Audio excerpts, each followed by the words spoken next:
Hi Sasha, congrats. You won in Madrid Madrid twice before. Yeah. For Jannik, it's the first final here.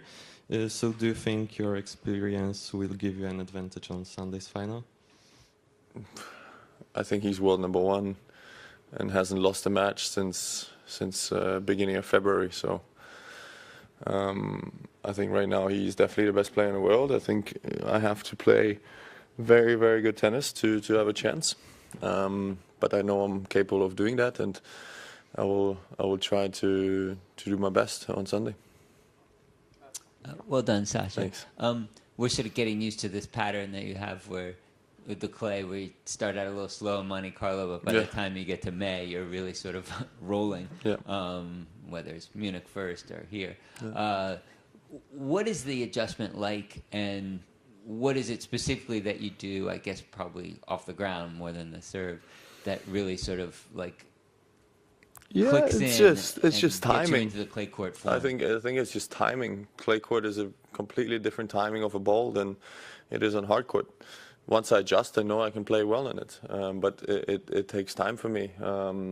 Somebody like Jannik or Carlos, maybe they play extremely well from the first week. I historically, I've won all the Masters on clay except Monte Carlo. I've reached the semifinals, never even the finals. So I think, I need more time than maybe some others, but right now at this moment I feel good. I'm in the final. I'm happy about that, and again, I'm going to give myself the best chance to win on Sunday. But I think timing-wise, clay court is completely different to a hard court. Hi, I'm doing a story about the fathers who are coaches because of Hodder, and I would like to know how is for you to work with yours. Always easy or? To be honest, yes. Especially when I became an adult myself. I think he realized that separating being a father and being a tennis coach is very important. When we're at home, he's a father, of course, but when we're at tennis tournaments, he's just my coach, and he lets me do my own stuff outside of tennis. He lets me go on with my own business, which is very important, especially when you get older. Again, I've been on tour for many, many years now, and I know there's a lot of tennis parents, especially I feel like on the women's side, which try to control every single aspect of their kid's life.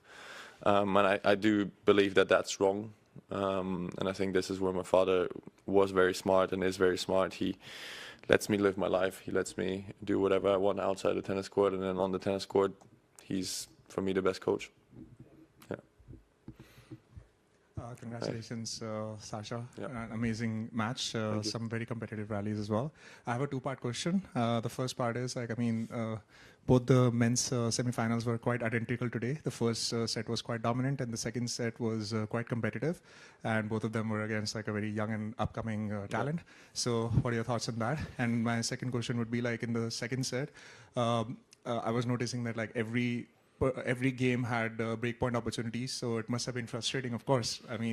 But how did you pull yourself through that frustration, and what helped you finally get that break? Thank you. Yeah, I think, look, through your first part, I think there's a lot of young up-and-coming players that are very, very good and very, very high level, and I think every week it shows more and more. We've been talking about Fonseca for quite a while. He's a tremendous talent. I think now other guys are also showing up and having tremendous talent. Like this week, we saw Jodar have kind of a breakthrough. Alex had a breakthrough, so there's a lot of young guys who will have breakthroughs like that in the next month and years, because I think the level of tennis they play is very high. To your second part, I had 1 second serve on a break point. And he served in volley for the first time. I didn't expect it, and everything else, he was serving massive first serve. So this can happen. This is tennis.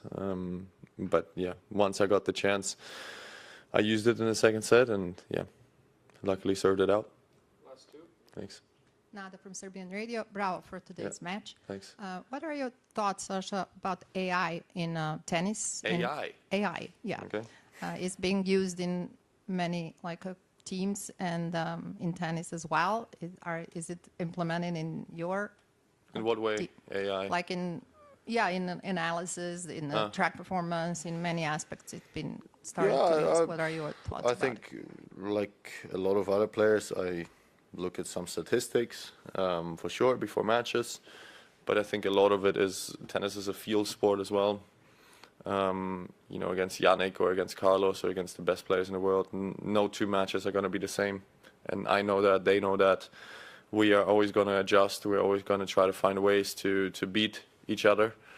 So yeah, that's, of course, statistics help a little bit, but also I think they know that I know that there are those statistics, and for sure they're going to change some things. So yeah, and the same goes towards me. I will change my patterns against them. Yeah.